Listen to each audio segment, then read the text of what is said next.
कौन लोग हैं जिनको ये आंसर पता है? रैपिडो बाइक टैक्सी कबे এখানে এসেছিল? रैपिडो पहली बार कब लॉन्च हुआ था, स्टार्ट कब हुआ था? কলকাতাতে 25 December 2018। Wow, Abhijit Das. Thank you. आप रैपिडो से कब तक जुड़े? আমি র্যাপিডোতে জুড়েছি 6 বছর হয়ে গেছে। একটা ছোট ক্লিপ সে আপনার বারে একটু বলুন।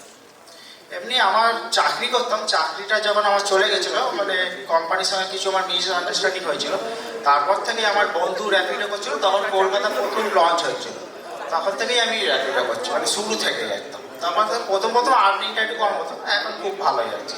আপনার কোনো ভালো এক্সপিরিয়েন্স র‍্যাপিডোর সাথে? হ্যাঁ, র্যাপিডোর সঙ্গে খুব ভালো এক্সপিরিয়েন্স হচ্ছে, আমার কাস্টমারদের সঙ্গেও ভালো এক্সপিরিয়েন্স হয়েছে।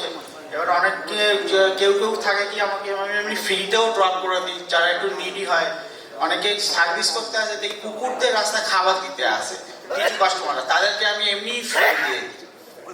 এই ধরনের অনেক ছোটোখাটো অনেক এক্সপিরিয়েন্স হয়, তবে আমি ফিনান্সিয়াল দিক থেকে অনেক ভালো আছি। আর থ্যাংক ইউ। এখন মোটামুটি 22-23 হাজার টাকা আরামসে হয়ে যায়। ওয়াও, বেশি খাটলে তো আরোই হয়, কেউ আছে আরো বেশি খাটে, কিন্তু আমরা নর্মালি 7-8 ঘন্টায় কাজ করি।